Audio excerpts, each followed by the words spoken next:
ఈసీకి ఒక ఐడియా వస్తుంది, ఈసీకి ఆధారాలు లభిస్తున్నాయి రాహుల్ గాంధీ దీంతోటి మంచి పనే చేస్తున్నాడు దేశానికి అని అందుకే అన్న నేను.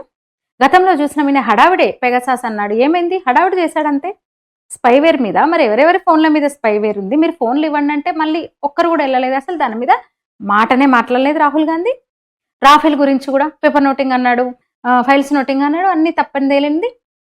ఇంకో విషయం మీకు తెలుసో లేదో, సుప్రీంకోర్టు మోదీని చౌకీదార్ చోర్ అన్నది. అంటే అంతకుముందు ఈయన అన్నాడు, మోదీ నేను చౌకీదార్ని, ఈ దేశానికి కాపలదారిని నేను అని ఎలక్షన్ల సందర్భంలో అంటే రాహుల్ గాంధీ దానికి చోర్ యాడ్ చేసి ఈ దేశపు కాపలదారు దొంగ అన్నాడు.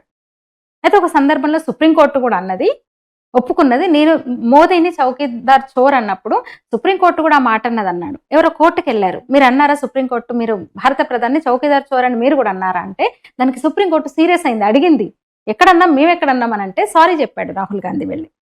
ఇక అదాని విషయం తెలుసు, హిండన్బర్గ్ ఆ సంస్థే లేదు అసలు.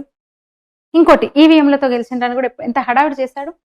ప్రతిసారి ఎలక్షన్లలో ఈవీఎంల ముచ్చట తీసే రాహుల్ గాంధీ అసలు ఇప్పుడు ఈవీఎంలో ఊసే ఎత్తట్లేదు. విచిత్రం, మీరు గమనించుంటారు. ఏమైంది ఇప్పుడు, ఎందుకు మాట్లాడట్లేదు ఈవీఎం గురించి? ఇప్పుడు ఓటర్ లిస్ట్ అని కొత్తగా అందుకున్నాడు, ఈసీ మీద పడిపోయాడు. అదే ఓటర్ల లిస్టుతో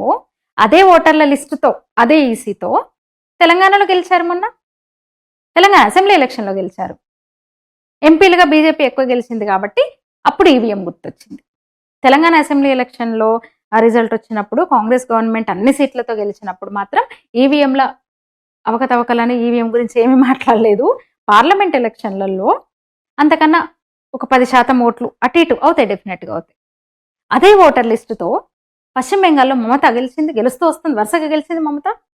అన్న డిఎంకే కూడా వరుసగా గెలిచింది, మొన్న స్టాలిన్ కూడా గెలిచాడు మొన్న డిఎంకే.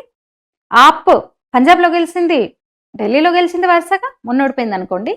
అదే ఓటర్ లిస్టుతో అదే ఓటర్ జాబితాతో కదా గెలిచింది.